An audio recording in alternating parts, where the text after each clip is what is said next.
नमस्ते दोस्तों, तो आज आपको एक बड़ी ही अचंभित एवं भयानक रहस्यमय कहानी सुनाऊंगी जिसमें आपको कुछ नई रहस्यमय बातें की जानकारी होगी।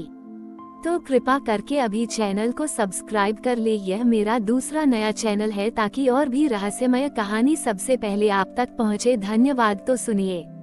रुद्रप्रयाग के पास एक छोटा सा गांव था जहां केदारनाथ की कहानियां हवा में घुली हुई थीं। उन्हीं कहानियों में से एक थी हिम सरोवर का शाप। गांव वाले कहते थे कि केदारनाथ से कुछ दूरी पर एक सरोवर है जो साल में सिर्फ एक बार ग्रीष्म संक्रांति पर कुछ घंटों के लिए पिघलता है। जिसने भी उस सरोवर के जल को छुआ वो या तो हमेशा के लिए गायब हो गया या फिर उसका मन बदल गया।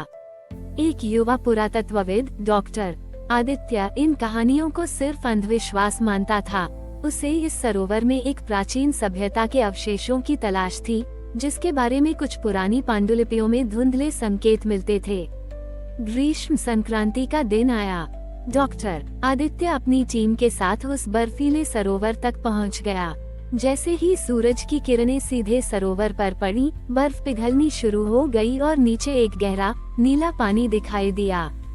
सरोवर के केंद्र में एक अजीब सा प्रकाश स्तंभ उभर रहा था जो पानी के नीचे से आ रहा था। डॉक्टर आदित्य ने गोता लगाने का फैसला किया। जैसे ही उसने पानी में डुबकी लगाई, उसे एक तेज ठंड महसूस हुई जो उसकी हड्डियों तक को भेद रही थी। पानी के नीचे का दृश्य अद्भुत था। वहाँ कोई प्राचीन शहर नहीं था बल्कि एक विशाल चमकता हुआ क्रिस्टल संरचना थी जिसके चारों ओर अजीबोगरीब आकृतियाँ घूम रही थीं। ये आकृतियाँ न तो पूरी तरह ठोस थीं और न ही पूरी तरह पारदर्शी।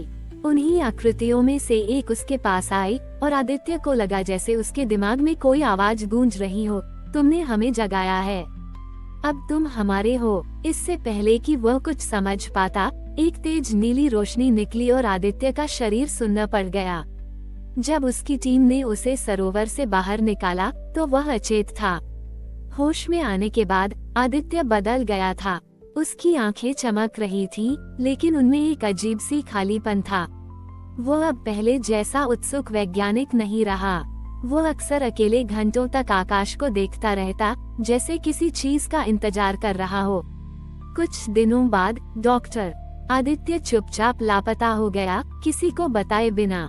गांव वालों ने कहा कि हिम सरोवर का शाप फिर सच हो गया था, लेकिन किसी को नहीं पता था कि डॉक्टर आदित्य अब उस प्राचीन क्रिस्टल संरचना का हिस्सा बन चुका था।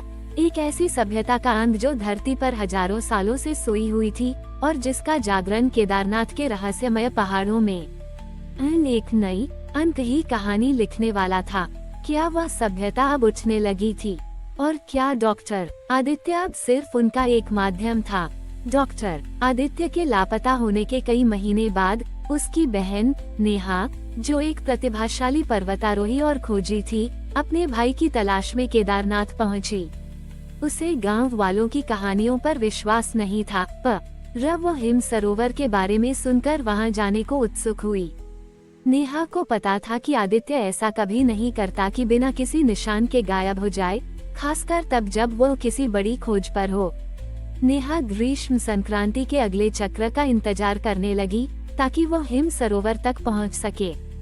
इस दौरान उसने आदित्य की नोटबुक और शोध पत्रों को खंगाला। उसे एक पुरानी पांडुलिपि के बारे में कुछ नोट्स मिले जिसका आदित्य अध्ययन कर रहा था। उस पांडुलिपि में हिम सरोवर के नीचे की क्रिस्टल संरचना का धुंधला उल्लेख था जिसे ज्ञान का स्रोत या सितारों का द्वार बताया गया था।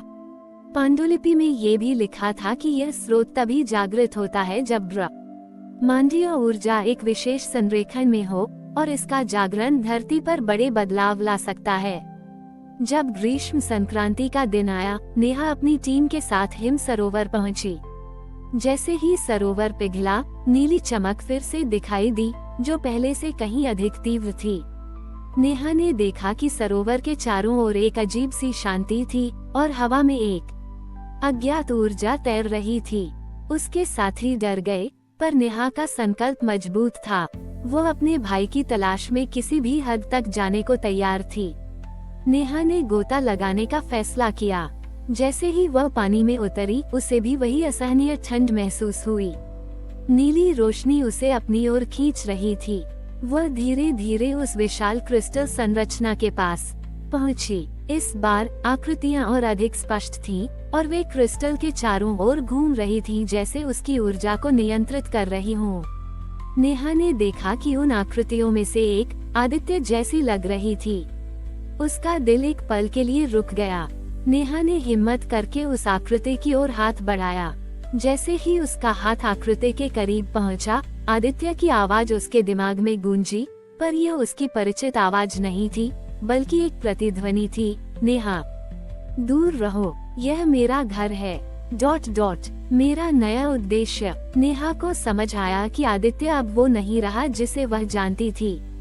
वो क्रिस्टल की शक्ति का हिस्सा बन चुका था, उस प्राचीन सभ्यता का एक माध्यम। वो केवल एक व्यक्ति नहीं था, बल्कि अब वो उस क्रिस्टल की चेतना से जुड़ा हुआ था। आदित्य की आंखों में कोई भावना नहीं थी, बस एक गहरी, असीम शांति और ज्ञान था। नेहा ने देखा कि क्रिस्टल संरचना से निकली नीली ऊर्जा पूरे सरोवर में फैल रही थी, और उससे कुछ अजीबोगरीब किरणें पहाड़ों की ओर जा रही थीं। उसे लगा जैसे ये किरणें पहाड़ों में कुछ बदल रही हैं, उन्हें एक नई ऊर्जा दे रही हैं। ये सिर्फ एक स्थानीय घटना नहीं थी, बल्कि इसका प्रभाव पूरे केदारनाथ क्षेत्र पर पड़ रहा था। नेहा जानती थी कि वह आदित्य को वापस नहीं ला सकती। उसे अब एक नई लड़ाई लड़नी थी, उस रहस्य को समझने और नियंत्रित करने की, जिसे आदित्य ने अनजाने में उजागर कर दिया था। क्या वह उस प्राचीन सभ्यता के उद्देश्य को समझ पाएगी, और क्या वह केदारनाथ को इस नई, शक्तिशाली ऊर्जा के प्रभावों से बचा पाएगी? हिम सरोवर का शाप अब सिर्फ एक व्यक्ति के गायब होने का नहीं था, बल्कि यह प्रकृति और एक प्राचीन सभ्यता के बीच एक अनकही लड़ाई की शुरुआत थी, जिसका अंत अभी दूर था।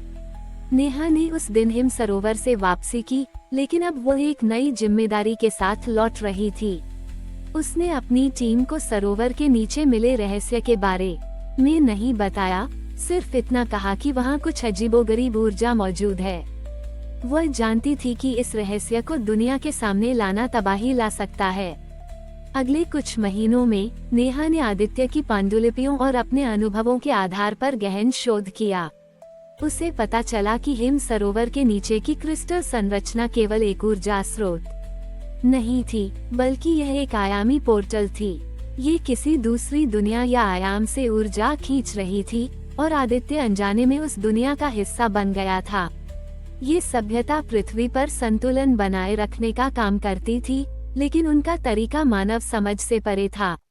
इस बीच केदारनाथ क्षेत्र में कुछ अजीबोगरीब घटनाएं होने लगीं। कई बार स्थानीय लोगों ने आसमान में तेज नीली रोशनी देखी, और कभी कभी उन्हें हवा में अजीबोगरीब मधुर ध्वनियां सुनाई देती थीं।